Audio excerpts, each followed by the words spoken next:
네, 안녕하십니까. 신한투자증권 기업분석부에서 제약바이오 섹터를 맡고 있는 엄민용 연구위원입니다. 네, 오늘 섹터에 대한 전반적인 또 말씀을 드리겠습니다. 일단 26년은 작년에 이어서 계속적으로 임상적 검증과 기술 이전 선순환이 일어나는 굉장히 긍정적인 뷰를 유지하고 있습니다. 일단 올해 학회 중에서 국내 기업과 연관된 것들이 굉장히 많습니다. 지금 1월 JP모건 헬스케어 컨퍼런스가 열리고 있는데 아무래도 국내 기업들의 주요 공시가 좀 부재하면서 섹터가 전반적으로 좀 약세에 있지만 어떤 특정 기업이 악재가 생겨서 빠지는 것이 아니라 개별 모멘텀이 좀 부족해서 생기는 부분이기 때문에 충분히 좀 긍정적으로 보고 있고요. 이따가 말씀드리겠지만 1분기는 전통적으로 제약바이오가 좀 비수기이긴 합니다. 실적 트레이딩 기간이 또 겹치기도 하고요. 그래서 어떤 특정 트리거가 일단 필요하다 보고 있고 2월부터는 AAAAI라고 하는 미국 알레르기 천식학회가 또 열리면서 국내에 있는 지아이노베이션 연관 기업으로 보실 수 있고 3월 달에 열리는 ADPD 학회는 국내에 있는 ABL 바이오 그다음에 3월 26일에 열리는 ELCC는 뭐 유한양행이나 오스코텍, 보로노이 같은 기업들이 연관 기업으로 보실 수 있겠습니다. 그다음에 4월 17일 AACR과 5월 29일 아스코 남색 음영으로 칠해져 있는 이 두 개 학회는 전 세계 3대 항암 학회 중 두 개이기 때문에 보통 4월과 5월에 이 학회에 대한 기대감으로 제약바이오 섹터 전체가 1분기 비수기였던 것과 달리 좀 반등하는 이런 모습들을 매년 보여왔었고요. 특히나 중간에 있는 이제 EASL 간학회 같은 경우에도 국내에 있는 메쉬 치료제 기업들의 성과가 또 기대되는 상황입니다. 한미약품, D&D 파마텍, 올릭스 같은 기업들이 현재 빅파마들과 협업을 진행 중입니다. 그 다음에 5월 아스코 이후에도 저희가 6월달 율라 유럽 류마티스 학회, 국내에 있는 한올바이오파마나 에이프릴바이오 같은 기업들이 또 자가 면역 질환에서 지금 두각을 나타내는 파이프라인들을 갖고 있기 때문에 주목해서 보시면 좋을 것 같고요. 그 다음에 제일 중요한 학회, 상반기 중 제일 중요한 학회가 ADA입니다. 과거에 항암 학회가 지수 반등을 일으켰다면 최근에는 당뇨 학회에서 이제 비만 치료제 기업들의 발표가 이어지면서 ADA 때 전 세계가 이제 좀 바이오가 미국까지도 반등하는 이런 모습들을 작년에 처음으로 보여줬습니다. 항상 AACR하고 아스코에서만 지수가 반등이 나왔었는데 이번엔 오히려 ADA가 더 반응이 좋았습니다. 그래서 상반기 주요 기업들, 뭐 국내에 있는 비만 치료제 다수 기업들이 전부 좀 주목받을 수 있는 시점이다. 그래서 상반기 학회는 이 정도 보시면 될 것 같고요. 색깔로 구분해 놓은 것은 이제 보라색은 알츠하이머나 파킨슨 같은 퇴행성 뇌질환이 주력이 되는 학회들이고 황금색은 이제 비만 당뇨, 그 다음에 파란색 음영은 항암 학회, 그리고 초록색은 이제 M&A나 기술 이전이 논의되는 학회 정도로 하반기도 보시면 될 것 같습니다. 지금 미국 바이오 지수가 역대 최대 상승을 보이고 있습니다. 지난 과거 4,900이 박스권 고점이었는데 오른쪽 위에 보시면 나스닥 바이오 테크놀로지 인덱스가 현재 4,900을 완전히 넘어서서 지금 거의 5,983까지 올랐다가 지금 조금 횡보 중인데 국내 기업들의 그 지수 상승은 지금 조금 더딘 상황이죠. 결국은 뭐 코스피가 아무래도 강세를 보이다 보니까 바이오텍이 대부분인 코스닥 지수에서 전반적으로 좀 조정이 나오고 있는데 수급적으로 꺾이는 것일 뿐 기업의 어떤 특정 악재가 생긴 게 아닙니다. 그래서 언제든지 코스피의 상승세가 좀 꺾이면 바이오 쪽으로 바로 수급이 돌아올 수 있는 상황입니다. 그래서 지금 제약바이오 기업들의 최근 기술 이전 및 FDA 승인 현황을 보시면 왼쪽 아래에 이제 저희 매년 FDA 승인이 이제 나오고 있습니다. 24년 유한양의 오스코텍의 레이저티닙 FDA 승인 받았고 작년 9월달에 알테오젠이 머크하고 또 전 세계에서 가장 매출액이 높은 의약품인 키트루다 피아소정에 대한 FDA 승인을 받으면서 지금 2년 연속 FDA 승인이 나왔거든요. 우리나라 바이오 섹터가 과거에는 이제 뭐 펀더멘탈의 부족 그리고 다수 기업들의 임상 실패 등으로 신뢰도가 많이 떨어졌지만 지금은 FDA 승인을 받고 있는 중입니다. 그리고 27년, 28년, 29년 매년 지금 FDA 승인을 대기하고 있는 기업들이 또 보이거든요. 올해는 일단 ABL 바이오, 그리고 27년에는 보로노이, 그리고 28년에는 한올바이오파마가 FDA 승인을 받을 걸로 보고 있고 29년, 30년에는 지금 들어보셨던 빅파마 기술 이전을 성공한 대다수의 기업들이 이제 상업화를 할 수 있는 시기가 됩니다. 그래서 29년, 30년에는 어마어마한 이제 바이오 상승세가 있을 것이다라고 예상하고 있습니다. 그래서 4페이지 오른쪽 보시면 지금 국내 기술 이전 및 공동 개발 그리고 M&A 관련 이력을 정리했는데 딱 보시더라도 현재 연도별 상승세가 굉장히 뚜렷하게 나오는 걸 보실 수 있습니다. 22년 1월 12일에 ABL 바이오가 사노피하고 파킨슨병 치료제에 ABL 바이오의 네트워크 플랫폼이 적용된 이 ABL 301이라는 파이프라인을 JP 모건 헬스케어 컨퍼런스에서 이제 사인을 하면서 공시를 했고, 그때 이후로 지금 23년, 24년, 25년 계속적으로 계약의 건수와 그 계약 상대방 그리고 네트워크 플랫폼뿐만 아니라 항암제, 그다음에 자가면역 질환, 그리고 뭐 만성 질환, 뭐 메쉬 같은 것들, 그리고 비만 치료제 이런 것들에 대한 그 기술적 다양성도 굉장히 많아지고 있습니다. 그래서 22년 1건, 23년 3건, 24년 7건, 그리고 작년만 하더라도 지금 13건의 기술 이전 및 공동 개발 M&A 관련 이슈들이 나왔습니다. 특히나 작년이 굉장히 국내 바이오 섹터에서 역사적인 해였다고 저는 보고 있는 게 알테오젠 머크의 키트루다 피아사 제형 FDA 승인도 있었고, 또 11월 두 개의 사건이 또 굉장히 컸죠. D&D 파마텍의 파트너사인 메세라가 파이자에 무려 14조 5천억에 이제 노보노디스크와 인수 경쟁을 벌이면서 이제 최종 결정이 됐고, 또 ABL 바이오가 일라리로부터 기술 이전을 또 4조 원 규모로 계약 체결을 하고 지분 투자까지 받는 이런 모습들을 보여주면서 우리 섹터가 지난 10년 동안 볼 수 없었던 이벤트들이 작년에 다 나왔습니다. FDA 승인, M&A, 지분 투자. 사실 우리나라 바이오텍의 신뢰도 부분에서 작년까지는 그렇게 펀더멘탈이 충분하지 않다고 볼 수는 있었지만, 이제 올해부터 또 작년에 기술이 했던 기업들이 임상 결과를 발표하고, 또 FDA 승인받은 약물들이 이제 숫자를 보여주고, 또 올해도 M&A 관련 이슈가 또 있을 수 있겠죠. 그래서 섹터가 정말로 크게 성장하고 있다. 그래서 작년 굉장히 중요한 해였다. 그리고 하나 더 짚고 넘어가고 싶은 것은 이제 24년은 2월 달에 알테오젠이 머크하고 이 키트루다 피아사 제형의 독점 계약을 체결하면서 섹터 전체가 사실 올라갔던 상황이고요. 25년에도 보시면 공매도 재개 때문에 섹터가 상반기에 굉장히 어려웠어요. 근데 4월 7일에 ABL 바이오가 GSK랑 4.1조 원 규모 계약을 체결해주면서 ABL 바이오가 또 섹터를 먹여 살려준 상황이었고, 또 작년에는 대주주 양도세 이슈 때문에 9월 말부터 양도세 세론이 있었습니다.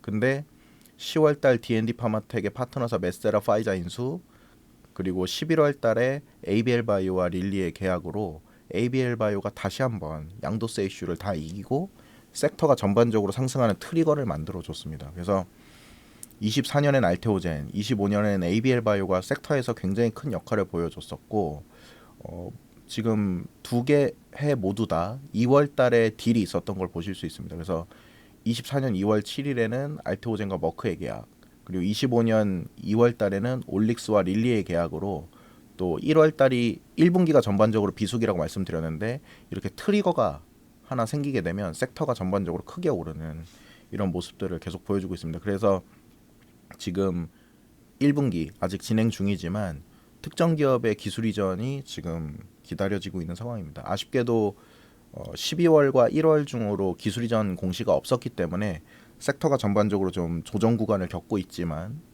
오늘 당장이더라도 어떤 특정 기업의 빅파마 계약이 나오게 되면 또 바이오 수급이 다시 돌아올 수 있는 상황입니다. 지금 바이오 기업들이 어떠한 악재도 없이 그냥 수급적으로 꺾인 상황이어서 모두 다 저렴한 건 알고 있는데 언제 사야 되냐라는 그 트리거를 지금 다 기다리고 있는 상황이거든요. 그리고 한 가지 더, 작년에 뭐 기술 이전 건수 보시면 아시겠지만 13건이나 나오면서 섹터의 주요 기업들이 굉장히 많아졌어요. 또 그 각 기업들의 시가총액도 굉장히 커졌고, 그래서 주가 차트를 딱 봤을 때 이 기업이 여기서 더 업사이드가 될 수 있을까에 대한 우려들을 다들 하고 계시죠. 뭐 알테오젠도 24년도에 굉장한 이제 주가 상승을 보이고 작년 한 해 좀 슬로우한 모습을 보였듯이 작년 한 해 굉장히 가파랐던 주가 상승을 보였던 기업들이 올해 좀 슬로우하지 않을까에 대한 다들 좀 걱정도 하고 계시고 그런 부분들이 조정을 지금 일으키고 있다고 보고 있습니다. 하지만 지금 걱정 크게 안 하셔도 된다. 왜냐? 제가 지금 티어를 좀 나눴습니다. 5페이지 보시면은 지금 1순위, 2순위, 3순위, 4순위 이렇게 보거든요. 이게 뭐 시총 순으로 나눈 것이 아니라 각 기업의 펀더멘탈을 저희가 어떻게 볼 수 있느냐. 사실 좀 잔인한 기준이긴 하지만 빅파마 기술 이전 건수로 좀 구분을 해봤습니다. 그래서 이게 가장 저희는 중요하다고 보거든요. 저희가 각 바이오텍의 파이프라인의 그 성공 가능성을 저희가 임상 결과만으로 기대하기에는 뭐 과거에 이제 실패했던 이력들이 있기 때문에 제 3자로부터 기술 이전 및 뭐 M&A나 이런 것들을 성공한 기업들이 결국은 저희가 좀 믿을 수 있는 기업들이라고 볼 수 있는데 1순위 기업들은 이제 빅파마로부터 다수의 기술 이전을 성공한 기업들로 보실 수 있겠습니다. 그래서 알테오젠, 리가켄바이오, ABL바이오 그다음에 제가 여기 적진 않았지만 오름 테라퓨틱이랑 오스코텍도 1순위에 해당하긴 합니다. 그래서 제가 지금 보고서를 쓰고 커버하는 기업들을 이제 말씀드려야 되기 때문에 목록에는 넣지 못했지만 똑같이 주요 기업들입니다. 그래서 알테오젠, 리가캠, ABL바이오 이 세 개 기업은 올해도 지속적으로 계약이 나올 걸로 보고 있습니다. 특히 작년 좀 중요했던 부분은 리가캠바이오는 아쉽게도 작년에 기술 이전이 한 건도 나와주질 못했습니다. 23년, 24년 연속적으로 기술 이전을 해줬었기 때문에 25년에도 기대감이 굉장히 컸었는데 작년에 공시를 못 해줌으로 인해서 리가켄바이오가 주가가 쉬었느냐? 그렇지 않아요. 작년에 신고가를 갔습니다. 왜 이런 현상이 나오느냐? 2순위 기업들 때문입니다. 2순위 기업들이 이제 올릭스, D&D, 에임드바이오 그리고 알지노믹스까지 4개 기업이 여기 쓰진 않았지만 알지노믹스까지 4개 기업이 빅파마랑 기술 이전을 한 건 체결한 기업들이거든요. 이 기업들의 시가총액이 2조에서 5조 사이를 지금 왔다 갔다 하고 있다 보니까 빅파마랑 여러 건의 기술 이전 계약을 체결한 리가켄바이오가 2순위 기업들보다 시가총액이 낮을 순 없다라는 시장 판단으로 올릭스, D&D, 에임드바이오가 각 기술 이전의 성과에 따라서 시가총액이 올라가면서 리가캠이 너무 저평가된 것 아니냐라는 판단인 거죠. 그래서 리가캠바이오도 작년에 신고가를 갔습니다. 그래서 지금 시장은 어떤 특정 피어 그룹의 시가총액 대비했을 때 이 바이오텍이 이 정도 밸류에이션을 받아야 된다라는 것들을 사실 더 중요하게 보고 있고요. 그래서 아직까지 업사이드가 많다고 보고 있습니다. 왜냐?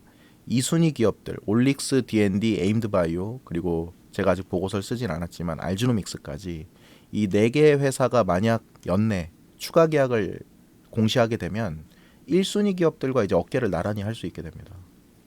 그래서 리가켄바이오나 ABL바이오 같은 기업들도 연내 계약을 통해서 이제 펀더멘탈이 계속 채워지고 그 파이프라인의 가치가 이제 계속 시가총액 업사이드를 만들어 주듯이 2순위 기업들이 최근에 주가가 굉장히 급등한 것처럼 보이나 여기서 계약이 추가로 나오게 되면 1순위 기업들 시총을 목표로 이제 올라갈 거기 때문에 전혀 지금 가격에 대한 부담이 없다라고 생각합니다.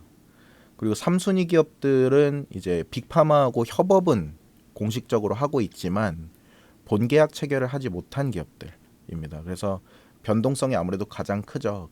빅파마와 공동개발이 본계약으로 넘어가지 못했을 때에 대한 부담감을 사실상 이제 시장이 굉장히 좀 무겁게 느끼기 때문에 펩트론 같은 경우에도 작년 릴리하고의 기술 이전 본계약 체결을 기대했던 수급들이 연내 공시가 나오지 못하면서 전반적으로 좀 빠졌지만 사실 펩트론은 지금 릴리와 계속적으로 순항 중입니다. 그래서 이 1개월 지속형 비만 치료제를 만들고 이제 공동 개발 중인 펩트론이 올해 또 저는 상반기를 기대하고 있는데 릴리하고의 기술 이전이 사실 언제 나올 수 있을지 오늘이라도 그리고 또는 뭐 상반기 중 저희가 특정할 수 없는 어떤 시점에 공시가 될 것으로 기대하고 있습니다. 너무나 순항 중인 상황이고요. 그 다음에 자체 기술력으로 이미 일주일 제형을 1개월 제형 지속형으로 식약처를 승인받은 이력이 있기 때문에 사실 이 루프원이라는 제품에서 비만 치료제로 원료만 스위칭하면 1개월 제형은 충분히 만들 수 있습니다. 그래서 펩트론도 계약의 디테일을 맞추고 있는 것이지 계약이 뭐 잘못되거나 이런 것 때문에 뭐 늦어지거나 지연되고 있는 것은 아니다. 그래서 긍정적으로 기다리고 있고요. G2G 바이오도 마찬가지입니다. 이 지속형 비만 치료제에서 또 고함량 지속형 비만 치료제를 만들 수 있는 이 펩트론과 또 차별화되는 기술력을 가지고 베링거 인게라임 그리고 유럽 소재 제약사와 공동 개발 계약을 체결을 했고요. 지금 자체 파이프라인으로 노보노디스크의 위고비 1개월 제형도 현재 개발 중이기 때문에 노보노디스크 또한 이 위고비 제품을 G2G 바이오와 충분히 협업할 수 있는 이런 부분들도 제가 기대를 해볼 수 있겠습니다. 그래서 지금 비만 치료제 양대 산맥 일라이 릴리와 노보노디스크가 정말로 국내 기업들과 이제 본계약으로 갈지도 올해 굉장히 중요한 이제 포인트죠. 특히나 제가 앞서 말씀드렸듯 24년은 알테오젠이 먹여 살렸고 25년은 ABL이 섹터를 먹여 살렸다고 말씀드렸듯이 26년은 펩트론이 릴리하고 계약을 하면서 섹터 전체가 이제 또 굉장히 큰 주목을 받는 이런 시기가 올 것으로 기대하고 있습니다. 그 다음에 2순위에 있는 D&D 파마텍도 지금 파이자로부터 인수된 6개 경구용 비만 치료제 중 2개가 임상 1상을 진행 중이고 지금 세 번째, 네 번째, 다섯 번째, 여섯 번째 파이프라인도 화이자하고 임상이 진행될 경우에 앞서 진행하고 있던 1상의 결과가 성공한 것으로 시장이 받아들일 수 있기 때문에 언제든지 파이자가 지금 동물 실험 단계 물질을 D&D 파마텍과 1상을 진행할 수 있거든요. 그래서 D&D 파마텍도 경구용 비만 치료제에 대한 이제 대장주로 또 주목받을 수 있는 시점이기도 합니다. 그래서 올해 섹터를 먹여 살릴 수 있는 주요 기업들 중에서 이제 뭐 알테오젠, 리가캠, ABL 바이오는 너무나 당연히 이제 주요 기업들이고 섹터에 큰 역할을 해주겠지만 그 다음으로 또 펩트론과 D&D 파마텍이 비만 치료제 지속형 그리고 경구제 영역에서 또 굉장히 큰 역할을 해줄 것이다. 이렇게 기대하고 있습니다. 그 다음에 4순위 기업들도 굉장히 중요합니다. 이 기업들은 아직까지 빅파마 기술 이전은 없으나 바이오텍의 기술 이전을 성공했거나 또는 지금 현재 가지고 있는 임상 결과가 빅파마 대비했을 때 충분히 우위로 확인되는 기업들이라고 보시면 되는데 보로노이 같은 경우에도 지금 아스트라제네카의 타그리소라고 하는 연매출 지금 10조 원 일으키고 있고 2030년 15조 원까지 판매할 걸로 보고 있는 이 제품을 기술 이전을 하지 않고 직접 판매를 할 것이라고 보고 있어서 다들 이제 성공할 것이냐 아니냐에 대해서 의구심을 가진 분들이 많이 계시지만 올해 3월에서 4월 정도 이제 타그리소 나이브 환자 그러니까 타그리소를 투약받은 이력이 없는 환자들을 대상으로 임상을 들어갈 것으로 보고 있습니다. 그러면 하반기에 타그리소 대비 우위가 확인됐을 때 보로노이의 업사이드는 이제 굉장히 커질 걸로 보고 있습니다. 기술 이전을 통하지 않은 개발이 오히려 타그리소 우위가 확인되는 순간 굉장히 큰 장점으로 다가오겠죠. 왜냐하면 일으킨 매출에 대한 이익을 다 보로노이가 취하게 되니까요. 기존의 국내 바이오텍의 그 기술 이전 계약 구조를 보면 보통 전체 매출액의 5%에서 뭐 10% 정도 수준의 이제 로열티를 받게 되는데 그게 아니라 50% 이상의 이제 마진을 일으킬 수 있는 또 사업 구조를 갖고 있는 회사로 커질 수 있습니다. 그래서 보로노이도 사실 굉장히 중요한 기업이고요, 올해.